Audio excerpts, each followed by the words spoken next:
Ya, selamat siang Bu Pipi. Boleh saya meminta waktunya? Saya mau menceritakan tentang apa yang saya alami ketika pelaksanaan supervisi pengawas tadi.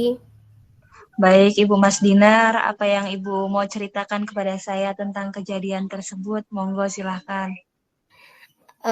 Begini Bu Pipi, saya baru saja mendapatkan teguran dari kepala sekolah yang Hmm, menerima laporan dari pengawas sekolah yang melakukan supervisi saat saya mengajar. Pengawas sekolah yang melakukan oke. supervisi tadi tampak keberatan ketika saya mengajar tanpa buku teks. Saya mengajar dengan Hmm, memanfaatkan sumber-sumber belajar lainnya padahal. Ketika diingatkan pengawas hmm, tersebut, saya tadi menyampaikannya dengan mengacu pada kurikulum, ya kan? Walaupun ya, tidak menggunakan buku teks, maksud saya sesuai dengan pembelajaran saya sesuai dengan kurikulum meskipun saya tidak menggunakan buku teks. Ya. Tapi pengawas tersebut tampaknya tersinggung lalu melaporkan hal ini kepada kepala sekolah. oke. Oh ya, begitu ya Ibu ya. Lalu kira-kira Ibu, hambatan apa yang menyebabkan Ibu tidak menggunakan teks? Saya sudah terbiasa Bu ngajarnya. Hmm, Jadi hmm, hmm. dengan cara tersebut materi yang saya ajarkan sudah saya kuasai karena kan saya ngajar di kelas 6 setiap Hmm, tahunnya. Jadi saya berpikir ya tidak perlulah ya saya menggunakan buku teks hmm. lagi gitu, cukup anak-anak saja gitu. Oke Ibu, jadi karena sudah terbiasa, jadi Ibu tidak menggunakan teks gitu ya. Lalu Iya. menurut Ibu itu apa kelebihan yang Ibu rasakan saat tidak menggunakan teks dan saat menggunakan teks gitu Bu? Saya merasa lebih bebas, Bu. Jadi tidak terpaku Mhm, dengan materi yang ada di teks gitu loh. Jadi misalnya mhm, gini ya, Bu ya. Jadi saya bisa mengajarkan misalnya mengajarkan IPA gitu ya, Bu. Nah, itu mhm, saya bisa mengimplementasikannya ke Merdeka Belajar yang lebih menarik gitu, tapi tidak mhm. lepas dari kurikulum yang ada gitu loh, Bu Pipi. Kalau saya boleh tahu Ibu, pada saat mengajar, Ibu menggunakan sumber belajar apa Ibu? Menggunakan sumber belajar kayak internet, terus video Mhm. pembelajaran yang ada di YouTube, terus artikel di internet, karena maksud saya biar anak-anak itu lebih menarik gitu ya, tidak terpaku dengan Heeh, heeh. teks gitu loh, Bu. Sebenarnya sudah baik ya Ibu ya, karena biar anak-anak merasa tertarik karena mereka bisa melihat secara langsung gitu ya, dengan audio dan visual gitu ya. Iya, Lalu iya gitu. menurut Ibu, apakah menggunakan buku teks dapat menghambat eksplorasi murid Ibu? Kalau saya pikir-pikir kembali, penggunaan buku teks itu tidak akan menghambat sih, Bu. Mhm, Eh, Bahkan bisa jadi memperkaya referensi murid dalam mhm, mengeksplor materi pembelajaran. mhm. Oke, ya saya setuju Ibu. Semua bisa kita jadikan sumber belajar ya. Semakin banyak yang kita gunakan, semakin baik. Jadi murid-murid juga mendapatkan banyak referensi, baik itu dari internet, dari buku teks maupun dari lainnya gitu ya. Iya, Bu. Mhm. Jadi sekarang rencana apa yang akan Ibu lakukan untuk menyelesaikan masalah ini, Ibu? Mungkin yang pertama yang saya eh, harus lakukan ya Bu ya, menghadap kepala sekolah mungkin ya Bu ya, Mhm, untuk mhm, menyampaikan permohonan maaf karena saya telah membuat kecewa Bapak pengawas. mhm, Kalau memang memungkinkan saya juga akan bertemu langsung dengan Bapak pengawas meminta mhm, maaf ya, supaya masalah ini bisa selesai dan tidak menimbulkan salah paham yang berkepanjangan Bu. mhm, mhm. Baik Ibu, sungguh tepat ya yang Ibu lakukan meskipun tadi kita sudah merasa ya mungkin ada orang yang kecewa dan akhirnya kita dengan nyelondoh ya kita minta maaf pada kepala sekolah maupun pengawas ya. Lalu apa yang akan Ibu sampaikan kepada Bapak pengawas Bu dalam terkait masalah inilah gitu. Saya akan mengatakan bahwa saya akan mengajar menggunakan sumber belajar, di antaranya buku teks, internet, Mhm, video pembelajaran, dengan tujuan supaya murid-murid dapat mengeksplorasi materi dengan merdeka belajar gitu loh, Bu. Dengan mhm. merdeka, bebas, dan menyenangkan gitu. Bagus sekali Ibu rencana Ibu. Ya semoga eh, apa namanya rencana Ibu tadi disambut baik oleh kepala sekolah maupun tadi oleh pengawas ya Ibu ya. Lalu Ya, apa komitmen Ibu terhadap rencana Ibu ini Ibu? Saya selalu membuat rencana pembelajaran yang menggunakan banyak sumber kali ya Bu ya, Ya. untuk eksplorasi materi sehingga murid-murid saya dapat menjalankan merdeka belajar dan saya akan membuat murid-murid saya senang dalam kegiatan eksplorasi materi yang akan saya sampaikan tanpa unsur paksaan. Jadi anak-anak saya suruh, saya serahkan gitu ya, saya memerdekakan untuk memilih sumber belajar apa yang mereka inginkan gitu loh Bu. Bagus sekali Ibu. Itu sama arti kita sudah mengarahkan ke anak bagaimana kita berpihak pada anak tadi ya, tidak memaksa, lalu kita juga membiarkan anak bagaimana mereka bisa memilih, bagaimana mereka bisa menumbuh kembangkan bakat yang mereka miliki ya Ibu ya.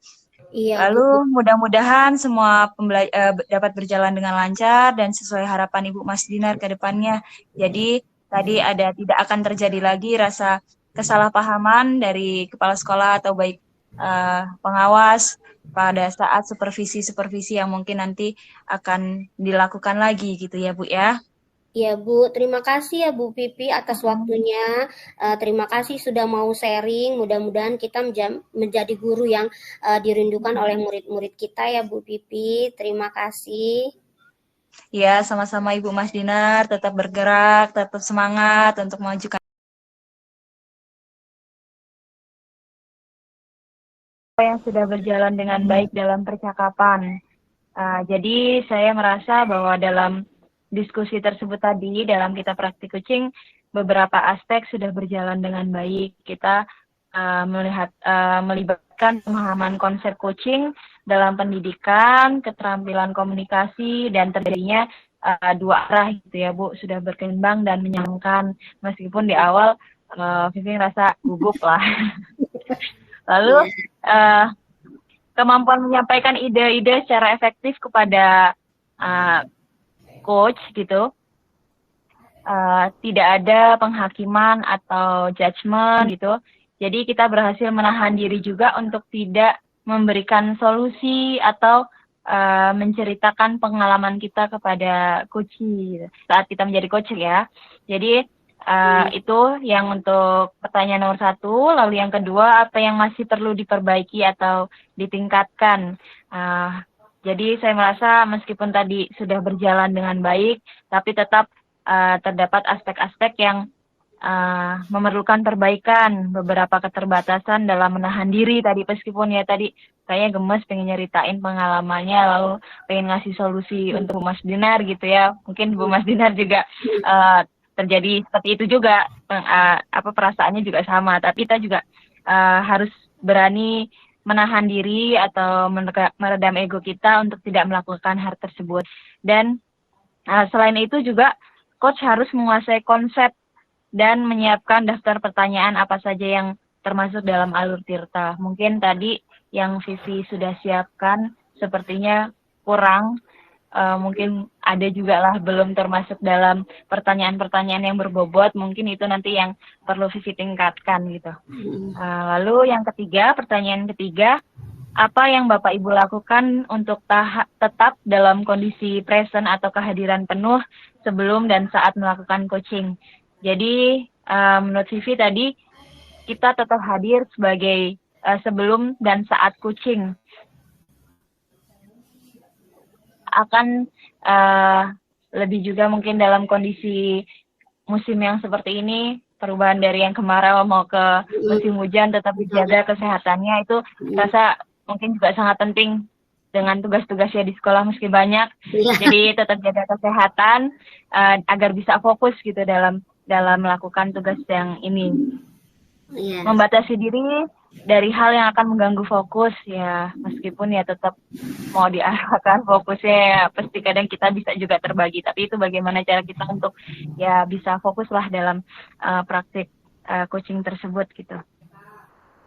Lalu mengatur waktu dengan baik. Sebagai coach kita juga harus fokus dan mendengarkan apa yang disampaikan oleh coach. Jadi kita juga harus tetap merasakan oh ya, kita harus tetap ada di sini untuk mendengarkan coach, bagaimana kita bisa mendengarkan apa yang coach sampaikan, lalu kita juga tidak tidak membagi-bagi pikiran kita ke hal-hal yang lain gitu. Lalu yang keempat, apa yang akan Bapak Ibu lakukan untuk memperbaiki atau meningkatkannya? Saya rasa mungkin ya karena baru berapa kali kemarin pertama kita baru latihan, lalu langsung untuk praktek meskipun ya saya rasa pasti banyak kurangnya, Vivi rasa pasti banyak kurangnya, tapi tetap mungkin harus perlu latihan, sering dilatih lagi bagaimana kita bisa menjadi seorang coach maupun coachi dengan yang sesuai dengan alur Tirta gitu ya Bu ya, dengan mungkin lihat video-video di LMS maupun ya secara langsung ya pelan-pelan kita praktekkan kepada teman sejawat kita gitu ya, meskipun itu kadang ngobrol ya Mbok, kadang di bahasa yang agak serius gitu kali ya tadi dengan pertanyaan, oh jadi nggak gimana gitu mungkin ya, itu yang mungkin akan Vivi perbaiki maupun tingkatkan Ibu. Lalu yang kelima, apa yang Anda rasakan pada saat di coaching, baik itu jadi coach maupun coachee itu? Vivi merasa tadi ya kalau canggung udah enggak, tapi tetap ada nervousnya Ibu. Meskipun kemarin latihan baru pertama kali, ini langsung praktek, tetaplah ada rasa nervous ataupun ya waduh bingung nih nanti bisa enggak gitu jawab pertanyaan dari masalah yang sebenarnya Vivi sampaikan gitu ya. Jadi lebih ke beratnya ngerasa bisa tidak untuk menemukan solusi dari masalah sendiri itu. Saat jadi coach itu saya merasa itu tadi harus menahan diri, nggak memberikan solusi maupun tidak berbagi pengalaman sendiri yang akhirnya mungkin nanti jatuhnya bisa menggurui coachee gitu ya. Jadi mungkin itu tadi yang Vivi rasakan, tetap harus banyak ditingkatkan karena masih banyak yang harus dipelajari lebih dalam lagi tentang coaching Ibu. Itu saja Bu, Mas Dinar, dari refleksi diri dari Vivi. Mohon maaf kalau banyak kurangnya.